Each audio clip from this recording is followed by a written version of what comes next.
इतनी संख्या में मेरी मांगों का समर्थन किया, मेरे साथ दौड़े भी। ये सब चीजें इस बात को प्रमाणित करती हैं कि जो 14 सूत्री मांगे ये कोई अकेले बलजीत यादव की मांग नहीं है। ये मेरी राजस्थान के 36 कौम के युवाओं की मांग है। ये राजस्थान की 8 करोड़ जनता की मांग, और सरकार को जनता की मांग को गंभीरता से लेना चाहिए। मैंने राजस्थान की विधानसभा में बताया कि देश को आजाद किसी नेता ने नहीं करा, देश को आजाद कराया था मेहनत के किसान मजदूरों के, अच्छे अंग्रेजों से लड़ाई लड़के उनकी यात्राएं सके, शरीर भारत फंडे से फांसी के फंदे पे फूले, तो इस सपने के साथ जान कुर्बान कर दे कि हमारी आने वाली पीढ़ी है वो सबका जीवन जीएंगी, उनको अपने सपने पूरे करने का अधिकार मिलेगा। लेकिन देश को आजाद हुए 75 साल हो गए। इस वक्त में किसान मजदूर बेटी की शादी करता था तो खर्चा लेता था, और आज भी किसान मजदूर बेटी की शादी करता है तो उसको कर्जा देना पड़ता है। और उसका कारण है कि किसान को उसकी फसल का सरकार उचित दाम नहीं देती, मजदूर को उसकी मजदूरी नहीं देती, और किसान मजदूर के बेटे को रोजगार नहीं देती। कितने लोग मुझे मिलते हैं कि साहब एक पिता के 3 बच्चे हैं, तीनों शिक्षित हैं लेकिन तीनों बेरोजगार हैं क्योंकि नौकरी नहीं मिली। अभी सेना की भर्ती हुई 17 जिलों की 3 लाख लोगों ने रजिस्ट्रेशन कराया युवाओं ने, और भर्ती कितनी करी 240। कहा 3 लाख, कहा 240। क्या सब बेरोजगारी दूर होगी? सेना में हर साल 80,000 जवानों को भर्ती किया जाता है, और 240 की भी भर्ती की है 4 साल के लिए। 3 साल तो एनसीसी में लगते हैं और नौकरी 4 साल है। 17.5 साल का बच्चा नौकरी लगेगा, 21.5 साल में रिटायर करके घर भेज देगी। क्या खाएगा, कैसे जीवन कटेगा उसका? लेकिन कोई सोचने वाला नहीं। गांव का बच्चा सबसे ज्यादा बैठ की नौकरी लेता था। गांव में उसको क्वालिटी एजुकेशन नहीं मिलती। अनपढ़ माँ बाप होते तो अपने बच्चों को दूध की खिला के बोलते सुबह सुबह दौड़ में जाया कर, और दौड़ भाग करता, कहते फौज की भर्ती दे क्या, पुलिस की भर्ती दे क्या, और वो दौड़ भाग करके क्योंकि फिजिकल फिटनेस के आधार पर पुलिस में भर्ती की जाती थी, फौज में भर्ती की जाती थी, तो गांव का बच्चा सेलेक्ट हो जाता। अभी कांस्टेबल का एग्जाम हुआ तो उसको आईएएस के जैसा टफ पेपर बच्चे को पकड़ा दिया। अब मेरे सांगरोध का बच्चा जहां पर फैसिलिटी नहीं, हर आईएएस के जैसे टफ पेपर गांव का अनपढ़ माँ बाप का बच्चा कैसे सोल्व करे? यानी सिपाही की भर्ती भी किसान के बच्चे को नहीं देना चाहती सरकार। पेपर किसने सोल्व किया? जो पेपर चुरा के लाया, पेपर खरीद के लाया, वो पेपर सोल्व करके चला गया, और जो मेहनत कर रहा था वो रोता हुआ अपने घर आ गया। मुझे बताया 3 माल के बच्चे ने कि हमारे पड़ोस में तो ट्रक ड्राइवर थे, उन्होंने कहा हम भी कांस्टेबल की परीक्षा देंगे। तो हमने कहा तुम तो पढ़ते ही नहीं हो, ट्रक चलाते हो, हम तो दिन रात मेहनत कर रहे हैं, उन्हें हमने सेटिंग करनी है पेपर की। 10-10 लाख में पेपर खरीद के लाए, और वो ट्रक ड्राइवर तो कांस्टेबल बन गए, और जो मेहनत कर रहे थे वो बेचारे घर बैठे। ऐसा अन्याय युवाओं के साथ हो रहा है। और इसीलिए मैंने राजस्थान के विधानसभा में कहा, अरे एक खून की सजा अगर फांसी है तो लाखों जवानों के सपनों का खून करने वाले इन पेपर लुटेरों का एनकाउंटर में उड़ा देना चाहिए सरकार। तब जाकर कंट्रोल होगी। इस सरकार से हमारी मांग है कि 1000 या 200, 250, 500 वो भर्ती करने से बेरोजगारी दूर नहीं होगी। सरकार एक साथ 5 लाख भर्ती निकाले और तारीख बताए, इस तारीख को परीक्षा होगी, इस तारीख को रिजल्ट आएगा, और जो सेलेक्ट होगा इस तारीख को ज्वाइनिंग दी जाएगी। और ना 5-5 साल, 7-7 साल, कहीं भर्ती तो 10-10 साल हो गए, भर्ती कंप्लीट नहीं हो रही। अरे 10 साल में तो उसकी जवानी चली जाएगी, कब नौकरी दोगे उसको? लेकिन कोई नौकरी के बारे में चिंतित नहीं है, कोई किसान के बारे में चिंतित नहीं है। मैंने आंकड़े रखे विधानसभा में 50 साल की कि 50 साल पहले थी IAS की तनख्वाह 250 रुपए थी, 1500 गुना 1500 गुना बढ़ के 3.5 लाख हो गई है। और किसान का गेहूं 70 रुपए क्विंटल बिकता था, जो आज 1800-1900 रुपए क्विंटल बढ़ रहा है, यानी कि उसकी बढ़ोतरी कितनी हुई? मात्र 25 गुना। कहा 1500 गुना, फिर कहा 25 गुना। में कौन सा नया है इस देश? डीजल का भाव 18 पैसे से 20 पैसे लीटर था, तो 500 गुना बढ़ के 100 रुपए लीटर हो गया। उसी से उसका ट्रैक्टर चलता है।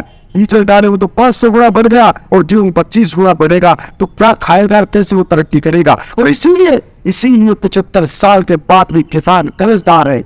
आज भी किसी कार्ड बना करके और बेचारा लाइन में खड़ा रहता है, और उस कार्ड को बनाने में भी उसके पसीने आ जाते हैं। कभी इसको पैसे दो, कभी इस वकील से लिखा के लो कि जमीन को मैं ही बा रहा हूं। अरे उसके दादा परदादा की पुश्तैनी जमीन है, वो कौन लिख के दे देगा कि जमीन मेरी है? इसको दूसरे से सर्टिफिकेट लेना पड़ेगा कि जमीन मेरी है, मैं खेती कर रहा हूं। लेकिन उसके भाई 3-4 खुशवाने हैं गरीब के, किसान के। तू वहां जा, तू वहां जा। और अडानी जैसे 5 लाख करोड़ का नाम लेता है, तो एक लेटर पर दे देते हैं मेरी गुडविल है। विजय माल्या 10,000 करोड़ का नाम लेता है, तो एक लेटर पर दे देता है गुडविल है इसकी, तो लेके भाग जाता है विदेश। कभी किसी किसान को भागते हुए सुना है कभी कि किसान जमीन काम छोड़ के भाग के आओ 1-2 लाख रुपए के कर्जे के कारण? लेकिन फिर भी इसको बार बार एहसास कराया जाता है कि आप पे हमें भरोसा नहीं है, आप बेईमान हो सकते हो, आप चोर हो सकते हो, आप पैसा खा सकते हो, इसलिए सारी जमीन इसके करोड़ों की तो गिरवे रखते हैं, और तब जाकर उसको 2 लाख रुपए का कर्जा देते हैं, उसमें भी चक्कर खिलाते हैं। मैंने सरकार से कहा भ्रष्टाचार में कड़ा घोट रखा आम आदमी का, ऑफिस में चक्कर लगाता है। मैंने मेरी विधानसभा में होर्डिंग लगा रखे बड़े बड़े कि कोई आपसे रिश्वत ले तो मैंने बात करके बताया आपका काम मैं कराऊंगा, और जिसने रिश्वत ली उसको जेल भिजवाऊंगा, और मुझे शिकायत करेगा तो भ्रष्टाचारी की उसको नगद 4,000 का इनाम देकर सम्मानित करता हूँ। और एसडीएम तक 27 अधिकारियों को हम जेल भिजवा चुके। मैंने सरकार से मांग की कि गांव का बच्चा कोचिंग नहीं कर पाता, किसान मजदूर का भारी फीस नहीं दे सकता, जयपुर जाए, कोटा जाए, कहीं जाए, किराए पे मकान ले, तो सरकार प्रत्येक विधानसभा के मुख्यालय पे, मेरे सांसद के मुख्यालय पे, सांसद में फ्री कोचिंग खोली कि कोई भी बच्चा जो फीस नहीं दे सकता है पढ़े, किसान का बच्चा। और मैंने उदाहरण देकर बताया, मैं निर्दलीय एमएलए, फिर भी मेरी विधानसभा में 36 कौम के बच्चों के लिए कोचिंग मैंने खोल रखी, फ्री पढ़े। इसमें मेरे को ज्यादा पैसे नहीं लगे। मैंने कॉलेज के लेक्चरर से रिक्वेस्ट की, गुरुजी समाज सेवा का काम है, ईमानदार लोगों के बच्चों को पढ़ा दोगे 2 घंटे फ्री तो पुण्य मिलेगा, आपको स्वर्ग में जाओगे। किसी ने कहा मेरे भाई साहब 2 घंटे फ्री पढ़ा के जाऊंगा, किसी ने कहा मैं 1 घंटे पढ़ा के जाऊंगा और फ्री कोचिंग चालू हो। तो सरकार के लिए तो बड़ा कौन सा मुश्किल काम है? सरकारी स्कूलों की दशा खराब है, लूट बचा रखी है। मैंने कहा सरकारी स्कूलों की दशा सुधारी जाए। छत टपक रही है, फर्नीचर नहीं है, स्मार्ट क्लास नहीं है। और मैंने उदाहरण देके बताया, मेरी विधानसभा में आकर के देख ले सरकार, मैं सारे स्कूलों में ट्रैक बना के दे रहा हूं तो एक्सरसाइज करे, गार्डन बना के दे रहा हूं तो एक सुखद उसको एहसास हो, और मैं स्मार्ट क्लास बना के दे रहा हूं, और जिनमें बच्चों की संख्या ज्यादा है उन स्कूलों में स्विमिंग पूल तक मैंने बड़ा करके जनता को दी बच्चों। पर बजट वहां खर्च किया जाता है जिसकी जरूरत नहीं, क्या जरूरत है वहां बजट खर्च नहीं किया जाता। जयपुर में मेट्रो चलाई है, इस पेज के 5,000 करोड़, इस पेज के 10,000 करोड़, और वो मेट्रो खाली दौड़ रही, कोई नहीं बैठ रहा, चलती नहीं है उसकी नबी।